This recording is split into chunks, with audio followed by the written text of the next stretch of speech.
Hey guys, let's talk Cottage Paint. Cottage Paint is a Canadian company that I discovered just a few months ago. I was looking for a way to change the color of my current furniture pieces, well, a few of them at least. And during my search, I stumbled upon Cottage Paint. And what I really liked about this particular company was the fact that they had such a wide range of colors. So it really stood out from others because a lot of times there was just a few shades of each, and it wasn't necessarily what I was looking for. So for instance, they have like a few shades of white, including like an antique white, which is like an off-white, kind of yellow toned white, or the one that I picked, which is Cloudy Day. It's not a pure white, it's a matted white, I want to say, so it's not as bright, and it really gets toned down with on the furniture piece, which you can see a little bit in the background. So I was really thrilled with that. And in this particular video, I'll go about showing you how I painted that little piece of furniture right there, which is a little drawer that I have where I store different knickknacks and craft supplies. I'll show you how I went about to paint that specific piece. So I hope you'll find it useful, and just so you know, that color in particular is called Sea Turtle. I have the container right here. So I got this, which is like, it's a perfect size. I hardly used it, in fact, for that little piece right there. It didn't require a lot of paint. So see, Sea Turtle. So it's like, I want to say like a turquoise gray color. I think it's just beautiful. I hope you'll find this video useful, and I really suggest that you go visit the Cottage Paint website. You'll find all kinds of selections there, and you're bound to find a product that fits exactly what you're looking for. So enjoy! I'm going to show you basic strokes that I use to paint furniture like this. Okay, so I go directly in the container, to be honest, for the first coat at least. And I always start up at the top, and I know it says to go with the grain of the wood. In this case, it's already painted, so it doesn't really matter. So I just apply the paint like this. And I try not to go too generously. I mean, you want a coat that covers the current paint, but if you apply too much, I find that it kind of leaks over onto the other side, which is fine, but sometimes it just ends up dripping a little. Because it's a very thick paint.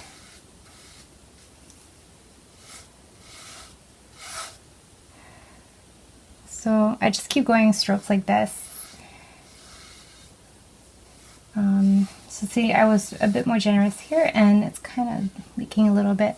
So you have to just go over to make sure that it doesn't leave a dripping mark. And it's really easy to go from one end to the other with a small piece like this. If it's a larger piece, it's going to take a little bit more patience and coordination to go across, because you want your lines to be as straight as possible. At least I do.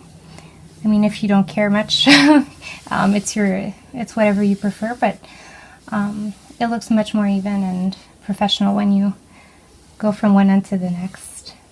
So it's really a lot of troubleshooting, going over and over the same areas just to make sure it looks perfect. So yeah, that's basically what I do for the whole piece, and I just keep going over it and over it again. So even with one coat here, it's looking really good. I don't know if I'll have to apply two, but we'll see. The good thing though with this particular paint, when it gets into contact with metal, it's actually really easy to scratch off. So I'm not too concerned, even if I do go over, that it's going to end up staying and looking kind of sloppy. Instead, I'm just going to scratch off the excess paint without obviously impacting the actual paint on the wood part. And so it's very forgiving, which is fantastic, because personally I'm a beginner, so it's kind of those things that you want to be able to salvage, even though you make what I'd like to call a mistake. So it's coming along slowly but surely. You can see the paint strokes a little bit because I went a little lighter on this section. simply because of this metal piece being in the way. I'm gonna leave this out to dry and probably apply a light second coat that I dilute with a little bit of water, just because it's a thick paint, and for the second coat it helps to be able to have a lighter coat. And I explain on my blog how I go about doing that. It's very simple. And finally, after that, I'll show the finished product. And here it is. So this is the bookcase, painted in cloudy white. I think it turned out really well. And if you look at the bottom right here, you can see the little drawer that I painted. Just a little close-up. So it looks really good.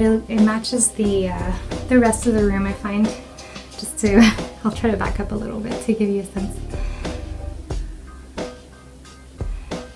Yeah, so I hope you love it. I know I do. And I really recommend you go check out the Cottage Paint website and my blog article for week 98. Had to think about it for a second.